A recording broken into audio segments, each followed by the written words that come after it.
Hallelujah. Sabi mo talagang masaya sa church. Amen. Hallelujah. Alam niyo po, I always want to palagi magsimula ng isang nakakatawang istorya. Sino gustong maging masaya sa buhay niya? Okay, sabi mo, ligligay mo ngayon tayo, sabi mo, gusto ko maging masaya sa buhay ko. Okay, alam niyo po, meron po isang lalaki na nasa bahay po siya at pagkatapos ay meron po siya nakitang tatlong magnanakaw na nandoon sa kanyang bakuran at ninanakaw yung kanyang mga gamit. Okay? So, siyempre, natakot siya, no? So, anong gagawin po natin pag gagawin nakakita tayo ng magnanakaw? Siyempre, ang gagawin mo ay, anong gagawin natin? Tumawag tayo ng pulis. Tama po? So, ang ginawa po niya, tumawag po siya ng pulis. At nagtelepono po siya, sabi niya, ay, meron tatlong magnanakaw dito sa aking bakuran. Pwede bang magpadala kayo ng pulis? Eh, alam niyo naman po sa atin, minsan, di ba? Maraming dahilan. At sabi nga, walang pulis. Ang dahilan nila, walang pulis, walang patrol car. So, galit na galit siya. Sabi niya, galit na galit siya. Talagang gigil na gigil siya. Ano ba yan? Anong gagawin ko? Dahil meron tatlo rito na magnanakaw. So, ang ginawa niya, tumawag siya uli. Sabi niya dun sa tinawagan niya, sa sumagot, sabi niya, binaril ko na yung tatlong magnanakaw. Sabi niya, binaril ko na sila. Pagkatapos noon, nagulat siya, maya-maya, mga ilang minuto lang, meron dumating na tatlong patrol car na dumating doon at pumunta doon sa lugar na tinawagan niya na kung saan ay nahuli yung tatlong magnanakaw. Okay? At sinabi nung pulis, bakit sinabi mong binaril mo yung mga magnanakaw? Okay, so ang tanong naman po niya sa mga pulis, bakit sinabi niyo na wala kayong pulis at wala kayong patrol car? Amen. Hallelujah. Sige po, tayo po lahat tumayo. Hallelujah, praise God. Okay, praise God. Hallelujah. Sabihin mo mamaya kikiliting na lang kita. Okay, praise the Lord. Sige po, sabay-sabay po natin sabihin, in Christ, I am alive, anointed, and gifted with supernatural ability to do the will of God. In Christ, I am a recipient of God's great and faithful promises. In Christ, I am blessed to be a blessing to my church, family, workplace, and community.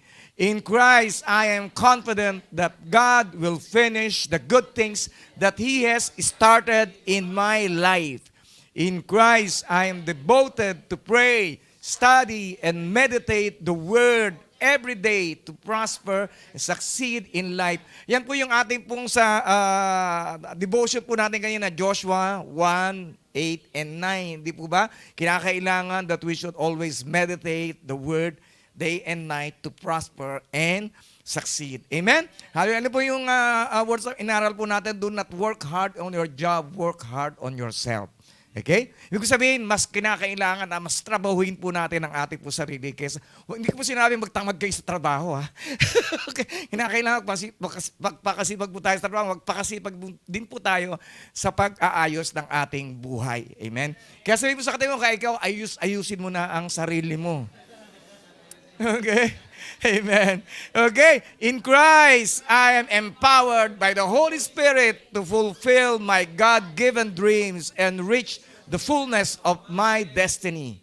In Christ, I am protected and no weapon of the enemy shall prosper against me, for Jesus' blood covers me. In Christ, I am forever grateful for His love, everlasting joy, divine peace, unlimited favor, and overflowing provisions in my life and family. Sabihin mo sa katabi mo, hindi nakukulangin ang pamilya mo. Amen. Hallelujah. I believe and declare I am abundantly blessed in Christ forever, and no one can change it. Today, I'm going to receive the seed of the Word of God. My heart is prepared. My mind will be renewed. I will get stronger, wiser, and better to live a life of victory, success, and significance, all for God's glory. And I declare lahat ng inyong binanggit ay mangyayari sa inyo at sa inyong pamilya. Hallelujah, in the name of Jesus. Amen. We can be seated in the presence of God. Hallelujah. Praise God. Last month po, pinag-aralan po natin is about the Holy Spirit. At ano po yung ating pong pinaka-objective? Bakit po natin inaral ang Banal na Santong Espiritu? Of course, our objective is to know Him in a much deeper way. Makilala po natin siya sa mas malalim na kaparaanan. At malaman po natin paano po tayo magkakaroon po ng kapangyarihan sa pamamagitan po ng presensya niya sa ating pong buhay. Amen? Kapangyarihan na mapagtagumpayan ang anumang mga tukso, kapangyarihan na mapagtagumpayan ang anumang mga pagsubok, kapangyarihan na mapagtagumpayan ang anumang kahirapan, kapangyarihan na mapagtagumpayan ang anumang gawa at plano ng kaaway sa ating pong buhay.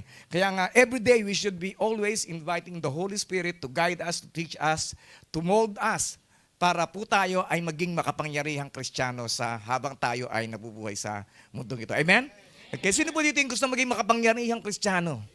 Amen. Hallelujah. Kaya po it's very important for us to always covet. Ibig po sabihin, to earnestly desire.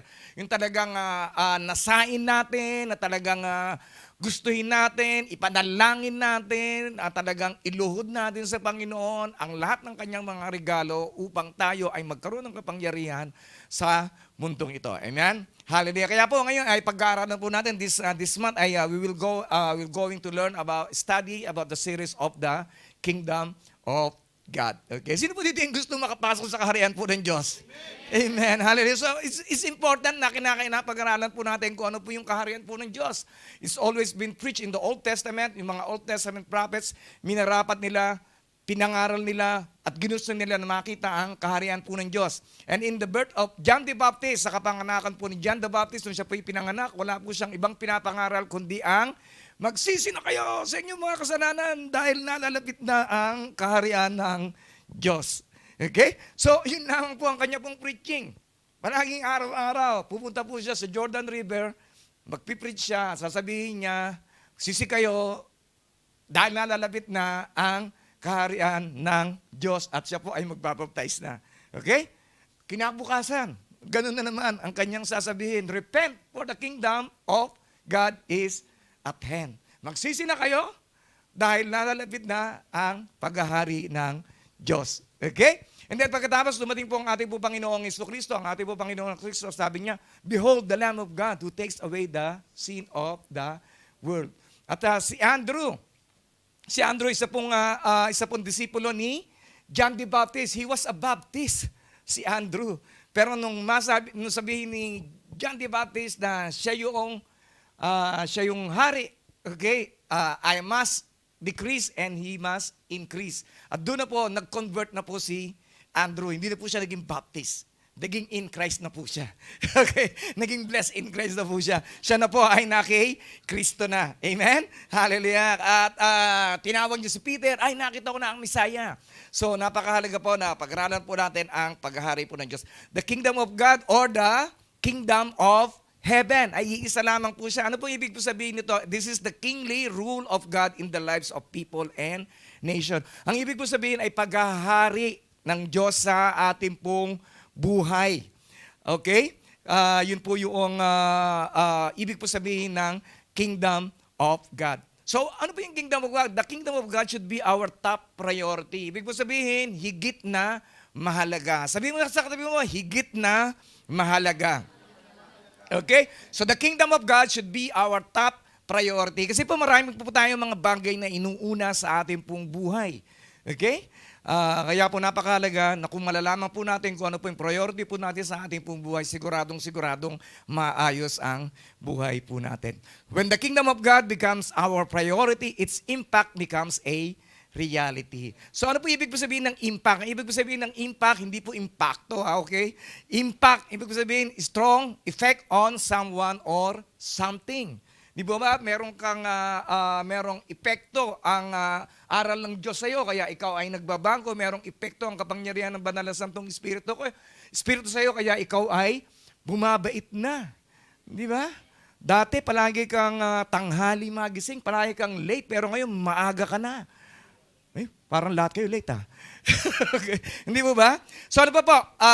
So ngayon po, ano po yung priority? Priority is defined as the principal thing. Dapat po, ito po yung bagay na dapat po natin unahin. Putting first things first.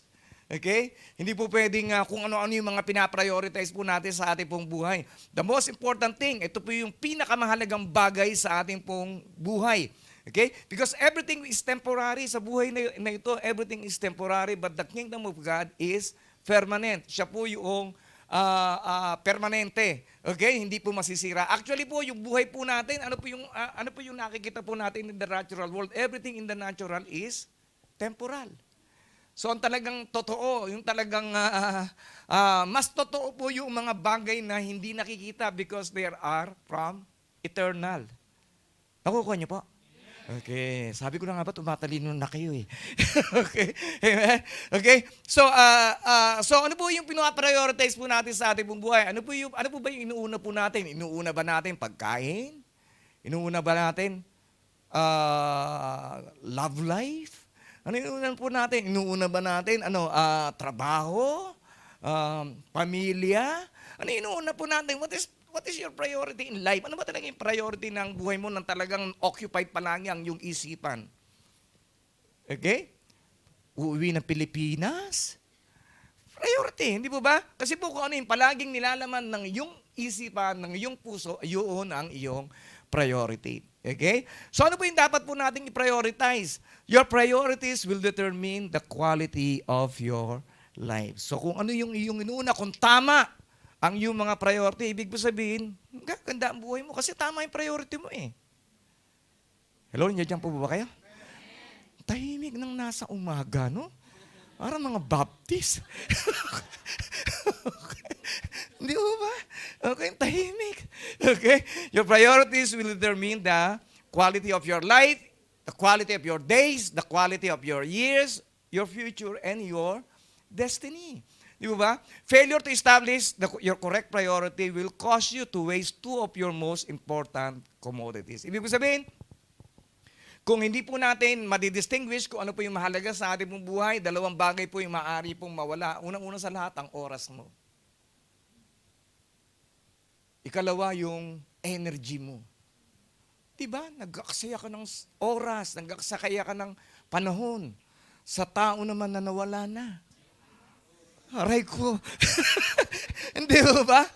Time and your energy. So when your priorities are not correct, you will find yourself busy with the wrong things. Hindi ba? Pagka mali ang priority mo, nagiging abala ka sa mga bagay na wala naman talagang katuturan. Pero kung tama ang priority mo, ibig sabihin, magagawa mo yung mga bagay na para sa ikabubuti mo, ikapabubuti ng pamilya mo, ikabubuti ng mas karamihan, tigil sa lahat, makapagbibigay ng kaluwalhatian sa Panginoon. Okay? They are majoring in the minor. Diba? Minimajor po natin yung minor, yung mga maliliit na bagay. Hindi po yun yung pinakamahalagang bagay. At minsan, palagi po tayong punong-puno ang ating pong isipan, gulong-gulong ang ating pong isipan ng mga bagay na hindi naman talaga lubos-lubos na mahalaga. Okay? Kaya po napakahalaga na malaman po natin kung yung ating pong priorities. Kasi pagka alam mo yung priorities mo, alam mo rin ang purpose ng iyong buhay. Okay? So yun lang po sa atin. How many of you would like to have a quality life? Of course, lahat po tayo gusto po natin na maging quality ang ating pong buhay. Amen? Kaya nga po, isa po sa ating pong pinagdiriinan palagi, spend quality time with the Lord. Magbigay po tayo ng panahon sa Diyos. Kasi po, kung pagka nagbigay ka ng quality time sa Panginoon, siguradong ang kasunod na nun, quality life. Okay? And then, and will dictate your actions and your behavior. So your priorities will determine the quality of your life and will dictate your actions and your behavior. Okay? Kung mahalaga sa iyo, Facebook. So sigurado yan. Umaga, paggising mo, Facebook. Di ba? Pag break mo, Facebook. Di ba? Nasa CR ka, nakaupo ka, Facebook. Di ba? Matutulog ka, Facebook. Di ba? So ibig sabihin, yun ang priority mo. Amen? Pero kung ang priority mo, si Lord, ang bubuksan mo ay faithbook. Di ba? Sa umaga, paggising mo, faithbook. Di ba? And then sa tanghali, bago ka kumain, faithbook. Di ba? Sa break mo, faithbook. Bago ka matulog, faithbook. Di ba? So ibig sabihin, ang priority mo ay palakahin ang pananampalataya mo dahil ang interesado ka ay sa ating po Panginoon. Amen? Hallelujah. Sige, palakpakan natin si Lord. Okay. So ano po ba yung buhay? Ang buhay po natin, our life is the sum total of all the decisions we make every day, and those decisions are determined by your priorities. So sa Tagalog. Okay, ang buhay po natin ay nabubuo ng mga decision po natin sa ating pong buhay. Okay? At yung mga decision na yun ay nagdedetermine, ay nagiging dahilan kung paano po natin inaayos yung mga bagay na mahalaga, yung po yung ating pong mga priorities. Kung mahalaga sa iyo, pagkain, sigurado yan, puno palagi ang rep mo ng pagkain. Di ba? Kung ang mahalaga sa iyo ay damit, sigurado, ang dami mong mga China bag. Punong-puno ng mga damit at mga sapatos. Okay? Amen? So ano po yung mga decision po natin? Decision po natin sa ating bubuhay. Kaya kung may mga mali po tayong decision na ginawa sa ating bubuhay, hindi pa huli ang lahat. Pwede po nating itama. Okay? Kasi po, if you like to change your life's direction, sino po dito yung gusto mabago ang direksyon ng inyong pong buhay? If you like to change your life's direction, first you have to change your life's decision. Baguhin po natin yung decision po natin. Kasi yung decision po natin, pwede po natin baguhin yan overnight. Okay? So pag nabago po natin overnight ang ating pong decision, sigurado yan ay meron ka ng direksyon sa iyong buhay. Okay? At paano po magagawa yun? Of course, you have to sit down with the Lord. You have to spend some quality time with the Lord. Panginoon, ano ba talaga ang purpose ng buhay ko? Ganito na lang ba ang buhay ko? Wala na ba talaga? Paulit-ulit na lang, Panginoon. Ano yung mga bagay na ginagawa ko na nais mong hindi ko na gawin para malakaran ko yung direksyon na nais mo sa buhay ko? Just have to have some quality time with the Lord. Mag-pray po tayo. Ipanalangin po natin. Pag day off mo, mag-spend ka ng 4 hours. Di ba? Magtimpla ka ng kape. Diba? Kung kinakailangan, uminom ka ng 4 na kape, sige, gawin mo. Diba? So it's very important for us to sit down and talk with the Lord. Okay, so life was designed to be simple. Okay, simple lang naman ang buhay eh. Hindi naman dapat na maging komplikado ang ating pong buhay. Tayo lang ang nagbibigay po ng komplikasyon. Okay? So life was designed to be simple, not complicated, and then the key to simplifying life is prioritization. So ibig sabihin, ang susi po para po maging maayos ang ating pong buhay ay kinakailangan unahin po natin kung ano po yung mahalaga sa ating pong buhay, kung ano po yung priority ng Diyos sa ating pong buhay. Okay? Praise God. May natututunan po tayo? Okay, praise God. Sige nga, sabihin mo ulit sa kaliwat sa kanan mo. Siguro, sabi ko na nga ba, may natututunan ka na eh. Okay, praise the Lord. Okay? Okay, kasi po, mga anak ng Kristiyano is a lifelong learner. Sa ayaw ninyo sa gusto, araw-araw, hanggang sa kunin tayo ni Lord, tayo po ay mag-aaral. Okay? It's a part of our sanctification. And then, the greatest tragedy in life is not death. Kala po natin, pagka namatay, trahedya. Okay? Pero sabi ni Miles Monroe, no, but a life without purpose. Yun po ang pinakamalaking trahedya. Yung nabuhay ka,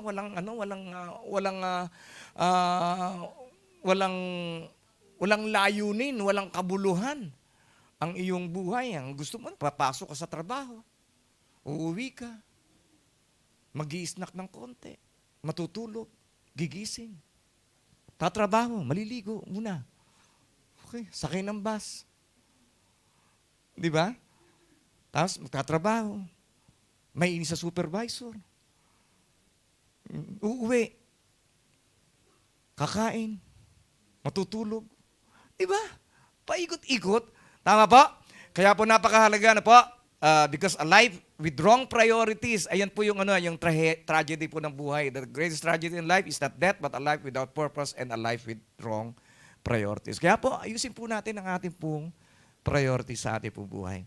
Okay? So the greatest challenge in life is knowing what to do. Kaya po pag-aaralan po natin. Medyo just be patient. Ano po?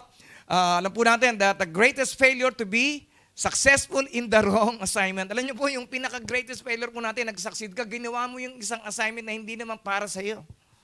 There's a story about a college student, gumawa po siya ng thesis. Ang sipag niya. Nagpuyat siya ng 1 linggo. Talagang ganda nung ginawa niya. Pagkatapos ay chinik na nung professor. Good presentation. Ganda. Good grammar. talagang maraming good. Pagkatapos nun, may malaki siyang bilog na nakalagay na letter F, tapos binilugan ng malaki. Fail. Okay? Kasi maganda yung trabaho niya, pero bagsak naman siya kasi mali yung kanyang ginawang assignment. Okay? Kaya dapat po, mahalaga po na gawin po natin yung atin pong assignment. Okay? So success in life is measured by how well we use our time. So ang katagumpayan po ng buhay ay ang tangamang paggamit ng ating pong oras.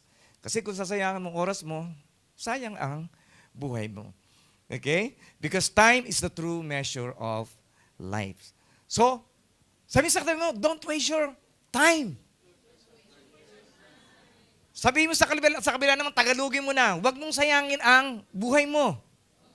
Ang oras mo. Okay? Kung Ilocano yung katabi mo, sige, Ilocanuhin mo. Okay? Ano ba sa Ilocano yun? Okay? Okay. Praise God. So how you spend your time determines the quality of your life. Kung paano mo ginagamit ang oras mo, yun po yung magiging quality ng buhay mo. Okay? Kung wala kang ginawa, kundi pag may spare time ka, libangin mo lamang ang sarili mo, manood ka ng YouTube, lahat-lahat, panoorin mo na. Hanggang sa makatulog ka. 10 years from now, ganun pa rin ang gagawin mo. Di ba? Libangin ang sarili mo bago ka matulog. What if? Paano kung bago ka matulog? Di ba? Kikinig ka muna ng Bible. Paano kung bago ka matulog, nagbabasa ka kaya ng books para sa future mo? Di ba? Para sa kinabukasan mo, para madagdagan ng skills mo. Di ba? Magkakaroon kaya ng pagbabago ang buhay mo? Amen. So, bawasan na natin ang ating paglilibang. Okay? Iklian na natin. Dami mo namang oras na sinayang na. Di ba? Lahat nakayuko na. Di ba? Tama po.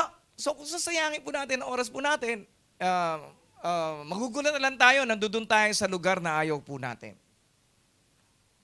Nagdadamit ka ng damit na ayaw mo.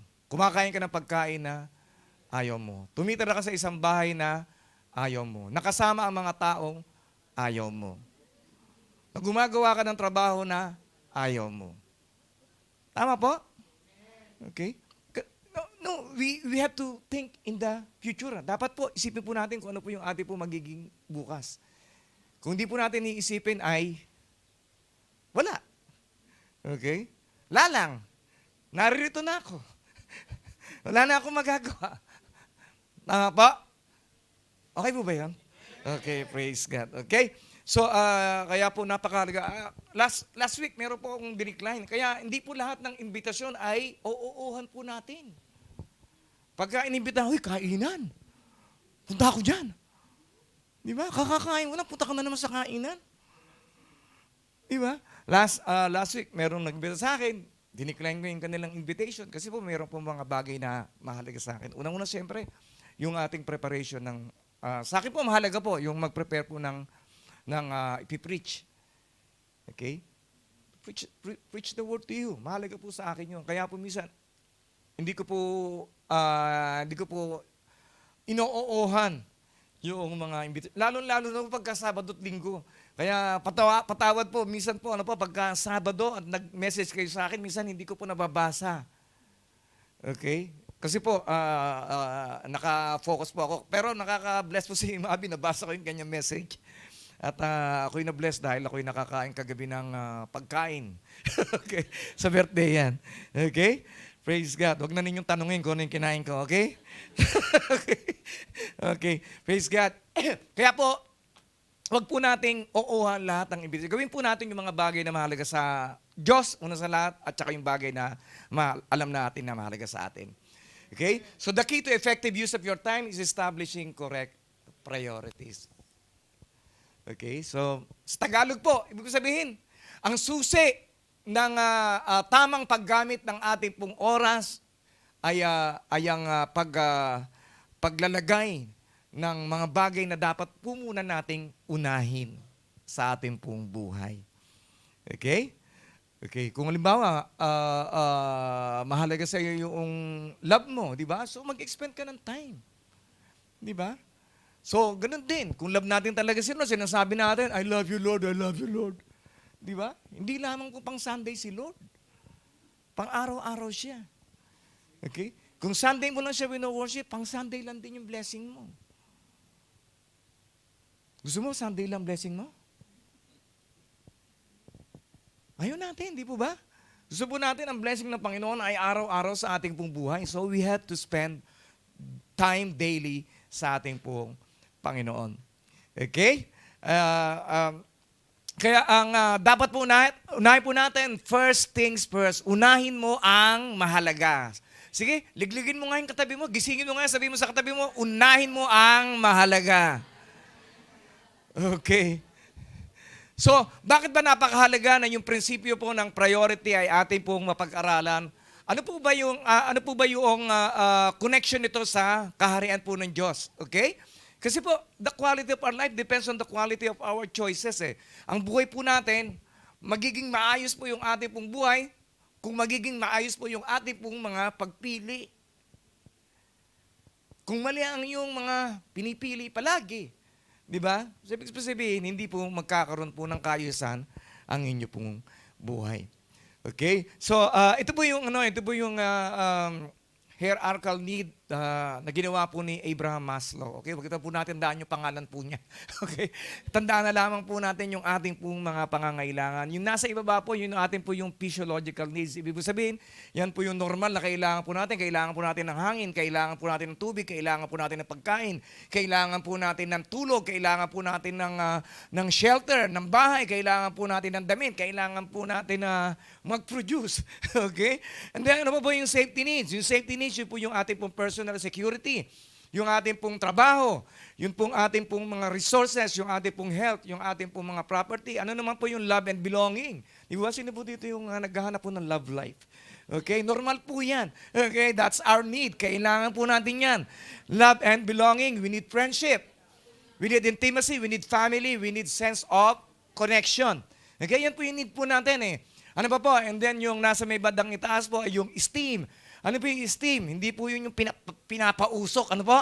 Esteem, okay? Respect. Yung respeto, we need respect. Di po ba? Napakasarap po kaya na umuwi ka sa bahay na kung saan ay ikaw ay nirerespeto. Napakasarap kaya pumunta sa church na kung ikaw ay nakakatanggap ng pagrespeto. Sa trabaho, nakakatanggap ka ng pagrespeto. And then respect, self-esteem, status, recognition, strength, and freedom. Yan po yung needs po natin. And then self-actualization, ano naman po yun? Yung desire to become the most that one can be. Yung dinidesire mo that one day na maging milyonaryo ka. Yun po yung self-actualization. You desire one day na kung saan ay fulfilled ka sa buhay mo. Lahat ng mga anak mo nakatapos na ng pag-aaral, maayos ang kanila pong buhay. Yun po yung self-actualization.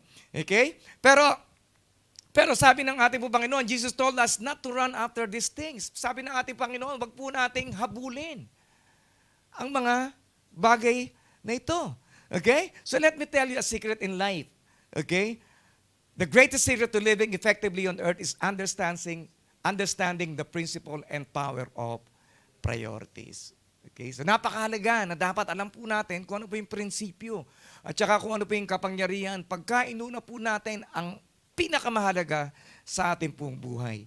Okay? So God's number one priority for mankind is that we discover, understand, and enter the kingdom of heaven. Okay? So yun po yung unang pong pinakamahalaga. Kaya po pinirich ng ating po Panginoon, sabi po niya sa John 3:3, unless a man be born again, he cannot see the kingdom of God. Kaya yun po yung kahalagaan. That's why we need to be born again. Sinabi ito ng Panginoon during His creation, ginawa po niya si Eva at si Adan. Okay? Iniligay niya po sa garden. Ano sabi po niya? Have dominion over the fish, over the birds of the air, and every creeping creatures on the land. So sa lahat ng mga gumagapang, dapat you have dominion. Okay? Kaya lang po, yung dominion na yun, yung paghahari na pinagkatiwala, yung authority na binigay kay Adan at saka kay Eva, ay nawala po sa kanila. Bakit po? Dahil sila po ay nagkasala. At yung kapangyarihan na yun ay na-transfer doon sa kaaway ng ating pong kaluluwa. Okay? Kaya tayo nakakaranas ng mga paghihirap, ng mga hinagpis, frustration, dahil po sa kawalan po ng na nangyari doon po sa creation. Okay? Kaya po ang ating Panginoon, okay, siya po yung naparito para i-re-establish muli ang paghahari ng Diyos sa atin. Kaya po, God's priority for mankind is opposite to man's priorities. Kaya po yung ating pong mga bagay na mahalaga po sa atin ay kabaligtaran ng mga bagay na mahalaga sa ating pong Diyos. Kaya it's very, very important for us to study the kingdom of God. Okay? Para maging maayos ang buhay mo. Okay? Sabihin mo sa katabi mo, para maging maayos ang buhay mo. Kasi minsan ang alam po natin, di ba, kinakailangan para ikaw ay maging mataas, kinakailangan meron katapakan na tao. Para ikaw ay maging great, kinakailangan ay magsumikap ka. Di ba? Kinakailangan ay maging matigas ka, di ba? Pero ang sinasabi ng Panginoon, you must be humble. If you want greatness, you want to be the servant of all.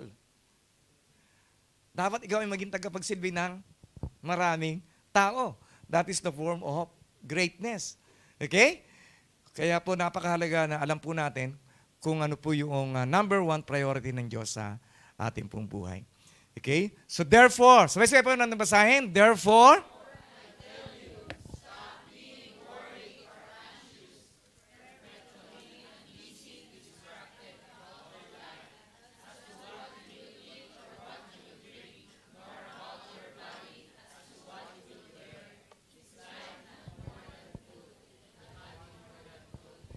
okay, so napakalinaw naman po. Ano po? Ibig sabihin, mas mahalaga ang iyong katawan sa pagkain. Mas mahalaga ang iyong buhay sa pagkain. Mas mahalaga ang katawan mo kaysa sa damit. Okay? So alam niyo po ba, one of the greatest enemy of faith is worry. Ang isa pong kalaban po ng ating pong pananampalataya ay pag-aalala. Worry. Sometimes, nag-worry po tayo sa mga bagay na hindi naman nangyari. Tama po? Nakaranas na po ba kayo ng gano'n? Nag-worry ka sa isang bagay na hindi naman nangyari. Di ba? So ano sinayang mo? Sinayang mo yung luha mo. Sinayang mo yung dalamhati mo. Sinayang mo yung oras mo. Di ba? Hindi nangyari. Okay? Ano pa po ang nagagawa po ng worry? Ninanakawan ka ng kapayapaan. Di ba? Nawawala yung kapayapaan mo, nag-worry ka. Di ba? Kaya po napakahalaga. Ano po yung ginagawa po ng worry sa ating buhay? It creates trouble. Misery. At ito nakakalungkot doon. Early death. Sabihin sa atin, si Kuya mo sabihin, narinig mo ba yun? Okay. Tama po. Kaya po, yung worry, hindi naman po natin dapat na pinag-iisipan yan. Hayaan po natin yung bukas ang mag-worry para bukas. Okay? Ano pa po ang worry? Worry is a mental cruelty to yourself. Sa Tagalog. Ibig po sabihin nun, pinagmamalupitan mo ang sarili mo. Pag ikaw ay nag-worry. Nag-worry ka sa sweldo. Kasi sweldo mo lang. Gusto mo araw-araw katapusan. Di ba? Kakakain mo lang, iniisip mo na nung kayang kakainin ko mamayang hapunan. Di ba? It sensitizes worries. Tama po? Okay. So ano po? So ilan po sa atin dito yung gusto nyo maging stress-free ang inyo pong buhay? Lahat po tayo. Ayaw po natin na stress. Di po ba? Ayaw po natin depression. So ito po ang isa pong bagay na tandaan po ninyo. Trust God for His provision. Pagkatiwalaan niyo siya sa kanyang ibibigay po sa inyo. So, provision. Wala kang pagkain? Manalangin ka. Mamaya may mag-invite na sa'yo sa birthday yan. Okay? Wala kang pera, ipag-pray mo. Di ba? Because everything is already been provided unto us. Ang kinakailangan lang ng Diyos, ano po, kailangan po ng Diyos, tayo po ay humingi at magtiwala po sa Kanya. Okay? Everything is already provided. Hindi ka naman niya ginawa para ikaw ay mamatay sa gutom? No. Bago ka pa lamang niya likhain, nakaprepare na ang lahat-lahat ng kakailanganin mo sa... Hallelujah. From womb to tomb. Magmula sa ipanganak ka hanggang sa ikaw ay kunin na, pati lapid na mo, ginawa na ng Panginoon, pinrovide na ni Lord. Amen? Kaya huwag ka na mag-worry. Okay, kundi mabibilis. Okay. Amen? Kaya po napakahalaga. Sige, para matandaan po natin, sabihin mo sa katabi mo, magtiwala ka lang sa provision ni Lord sa buhay mo.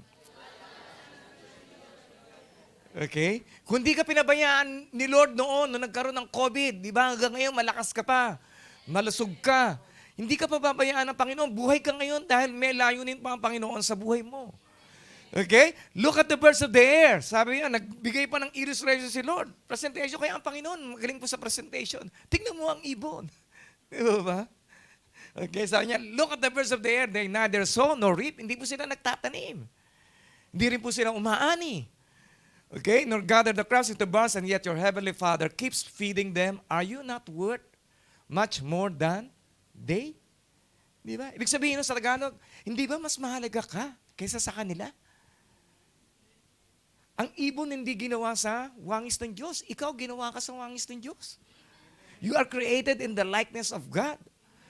Di ba? Ang Panginoong Hesus, naparito siya para mamatay sa iyo. Hindi ba sapat yun para maisip mo na mahalaga ka sa paningin ng Diyos? Amen? Kaya sabihin mo sa atin mo, hindi ka pala magugutom. Okay? Amen? And who of you by worrying can add 1 hour to the length of his life? Sino sa inyo pagka nag-alala kayo, ay hahaba ang buhay ninyo?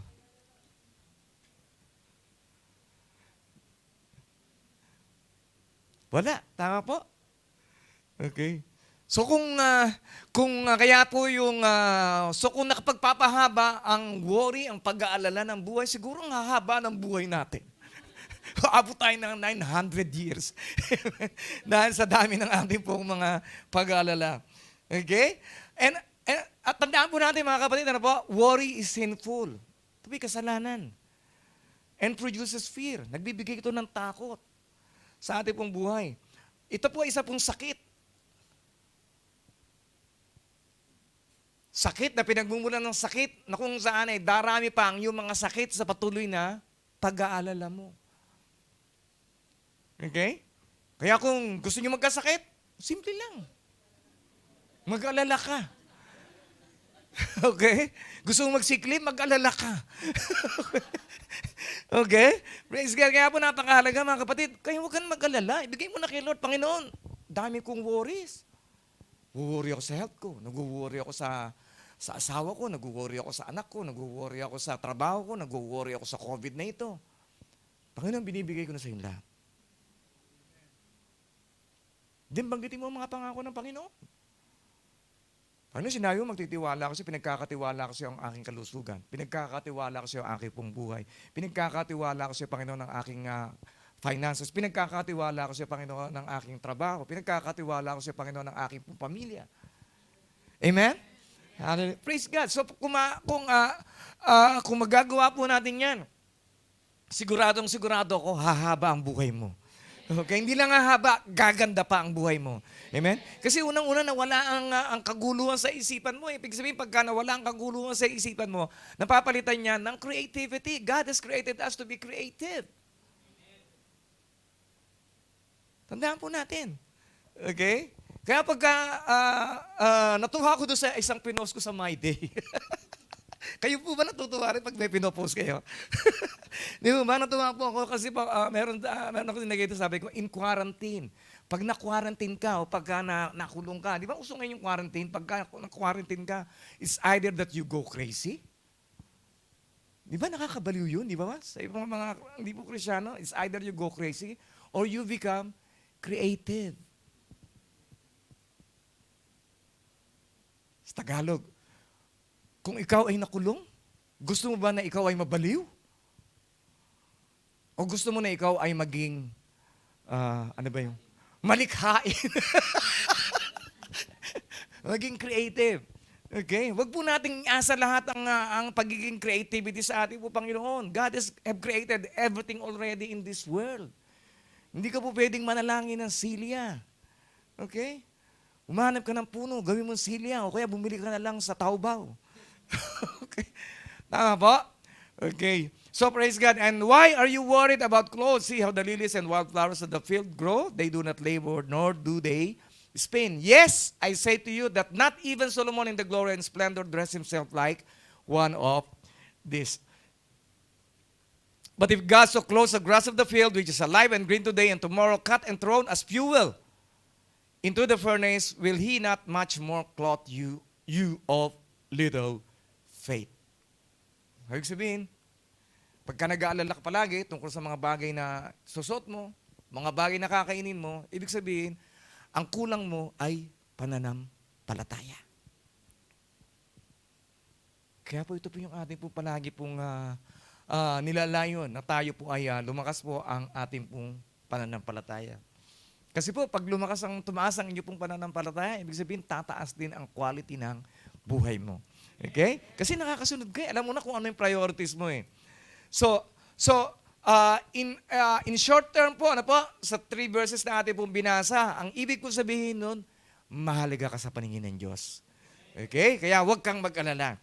So therefore, do not be worried or anxious, perpetually uneasy, distracted, saying, what are we going to eat, or what are we going to drink, or what are we going to wear?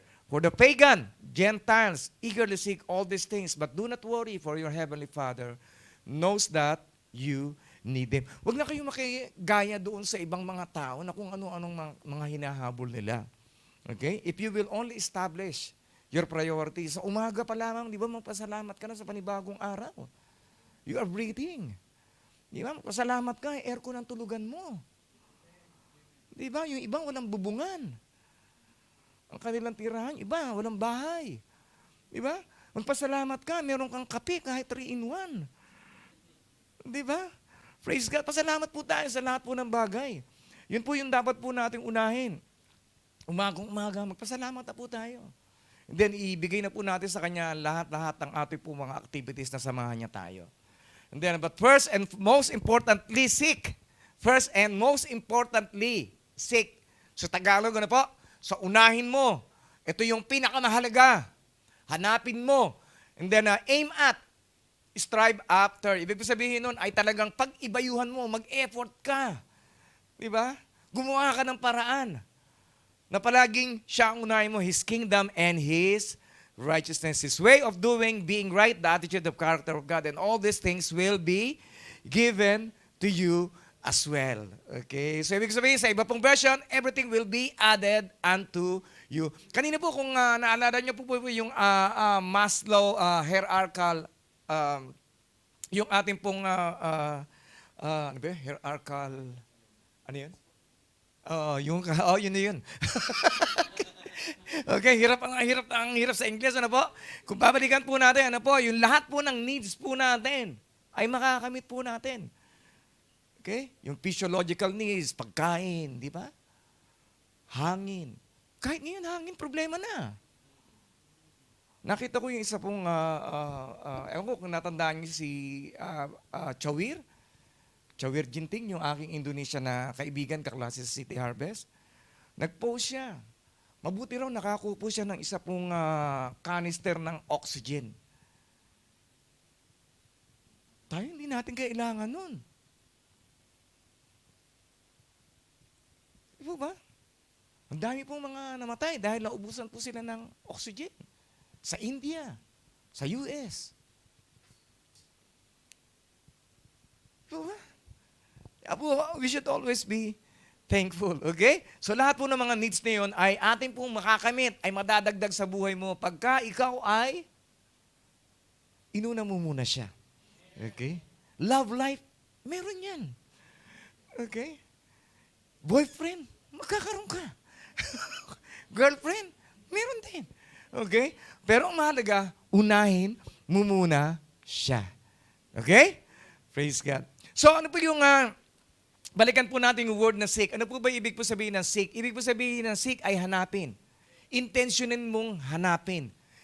To pursue, to study, to explore, to understand, to learn, and consider. So, isa po sa mga title na dapat po natin, ang kinin, we are a kingdom seeker. Dapat po hinahanap po natin palagi ang kaharian po ng Diyos sa ating pong buhay. Okay? Seekers must have a desire to know and possess a passion for the object of their Search. Dapat po palagi po, meron po tayong marubdob talaga na damdamin at naisin, talagang hanapin ang kaharian, ang paghahari ng Diyos sa ating pong buhay. So in one word po, ano po? Minsan meron po ako tinanong, ano po ba, how can you describe in one word the kingdom of God? The kingdom of God is governance. Paghahari. Paghahari sa ating puso, paghahari sa ating pong buhay, ng ating pong hari. Walang iba kundi ating Panginoong Jesucristo. Okay? So ano po yung another meaning po ng kingdom? A kingdom is the governing influence of a king over his territory. Impacting it with his personal will, purpose, and intent, producing a culture, values, morals, and lifestyle that reflect the king's desire and nature of his citizen. So sa madaling salita, nais po ng hari na ikaw ay maging hari. Kaya po ang ating po Panginoong Hesus, ang tawag ko sa kanya ay King of Kings. By the way po, ano po, wala pong, hindi, madalas mong binabanggit ay sons, kings, wala po yung queen. Kasi, spiritually, we don't have gender. Kaya po isa lamang po yung gender po natin. Kaya kahit po sinabi pong sons, kasama rin po kayo doon. Mga nagagandahang mga reyna. Okay? Kasama po kayo doon. Okay? Kaya po kung ano ang hari, nais niya na maging katulad niya rin. Kaya nga, Panginoon ay tawag niya po sa atin. So, sa ito, kingdom is a governing influence. Nais po niya na yung kanya pong influensya ay maibigay niya. Ang naisin po niya ay maging impluwensya sa buhay ng bawat sa puso atin. Okay? Yung mga bagay na mahalaga po sa kanya, dapat po ay maging mahalaga rin po sa atin. Yung mga bagay na, yung mga prinsipyo po niya, ay nais po niya, ay maging prinsipyo rin po natin. Ang pamumuhay po niya, ay nais din po niya na maging pamumuhay po natin. Kaya po, ayun po ang nais po ng Diyos sa buhay po natin.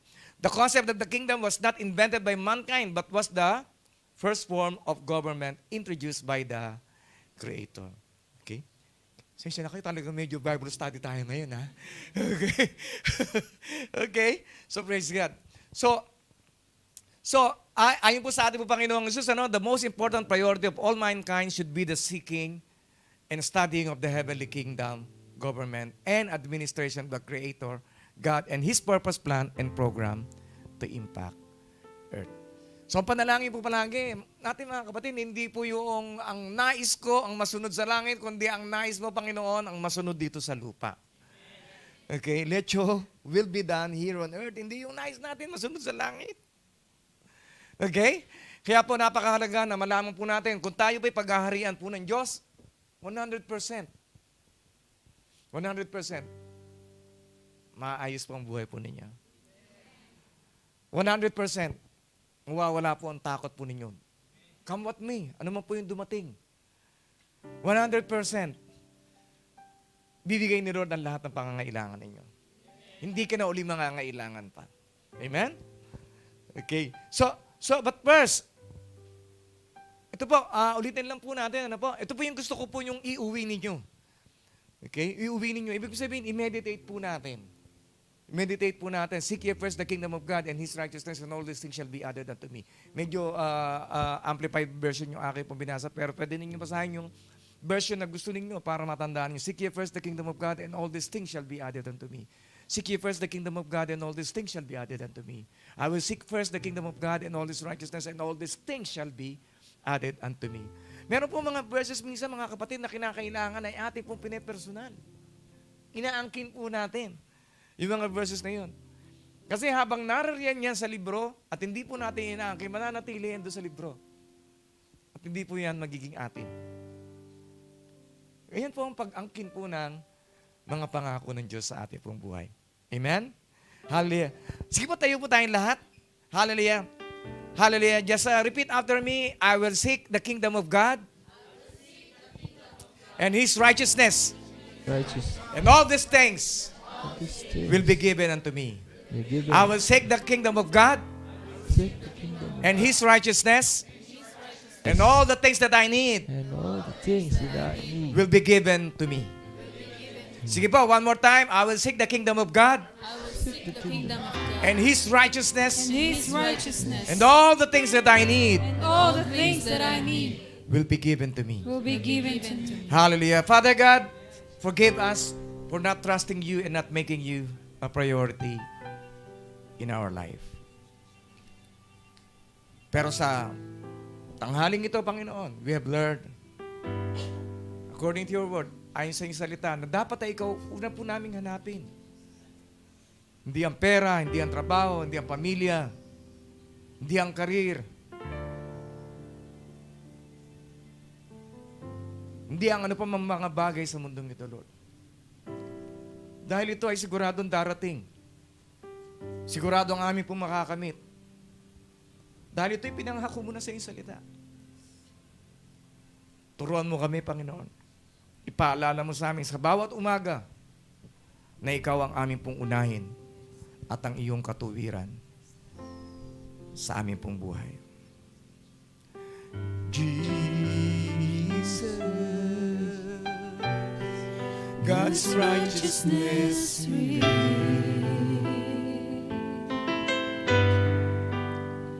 the Son of Man, the Son of God, His kingdom comes.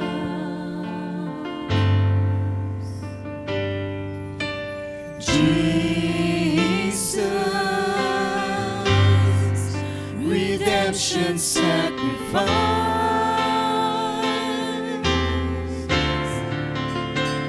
Now glorified, now justified, His kingdom comes, and His kingdom will know no end, and His glory shall know no bounds, for the majesty and power of this kingdom's reign will stand, and His kingdom's reign, and His kingdom's rule, and His kingdom's power and authority.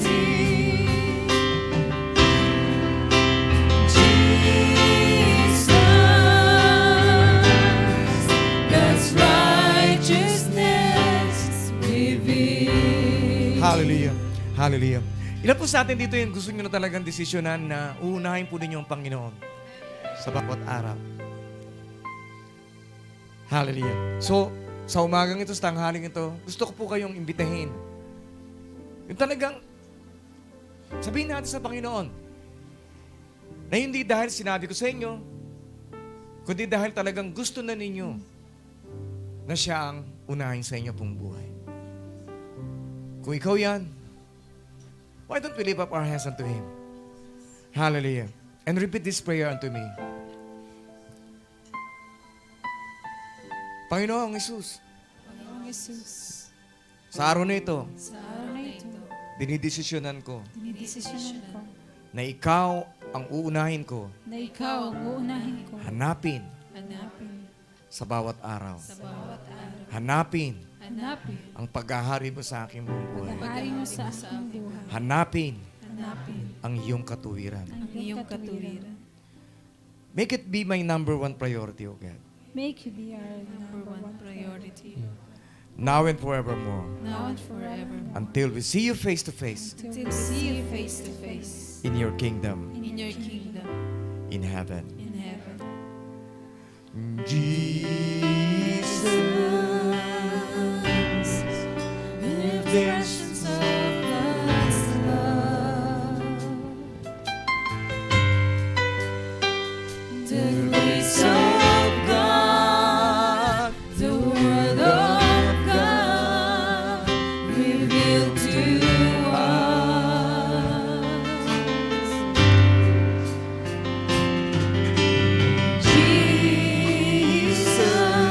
Jesus,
Hallelujah. Father God, once again, we thank you, Lord God, for your gift of righteousness to each and every one of us. Hallelujah. Bless. We pray, Lord God, for this bread and this wine. Bless these elements, Lord God, and as we partake it, may the Spirit, Lord God, prompts us every day to make you the number one, our top priority in our lives. In Jesus' name we pray. Amen. Jesus, the expression of God's love,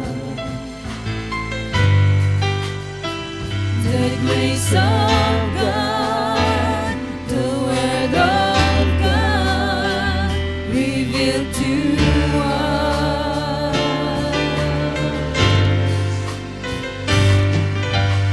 Jesus, God's holiness displayed,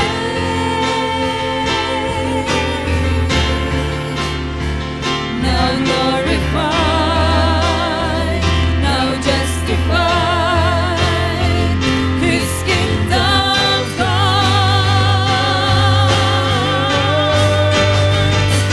and His kingdom will know no end, and His glory shall know no bounds.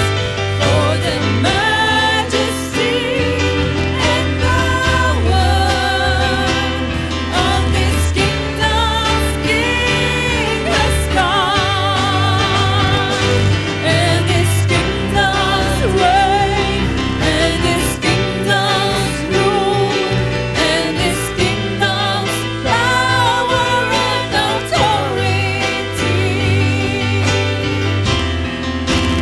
Jesus,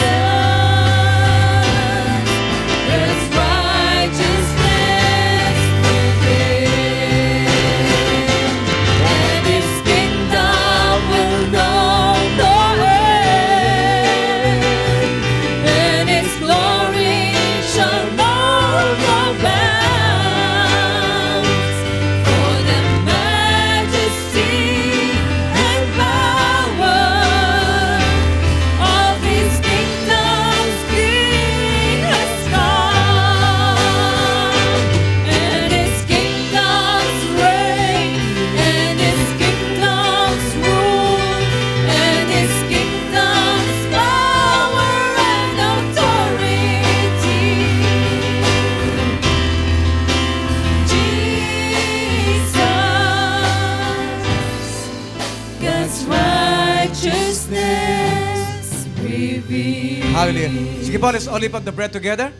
On the night that He was betrayed, He took the bread and broke it.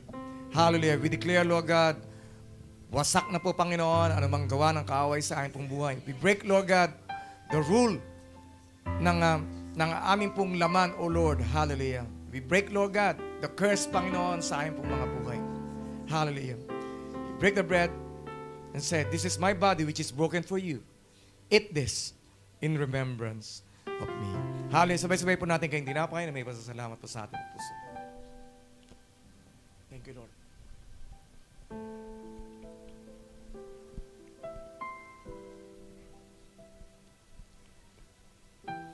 Let's all lift up the cup together. And in the same manner, He lift up the cup, saying, "This is my blood, the new and everlasting covenant. Drink this in remembrance of me. Because as often as you eat this bread and drink His blood, you remember the Lord's death until the day that He comes back." Panginoon, maraming salamat. Dahil Ikaw ay muling babalik upang basa sa amin ay kunin at pagsama sa iyong kaharian sa kalangitan.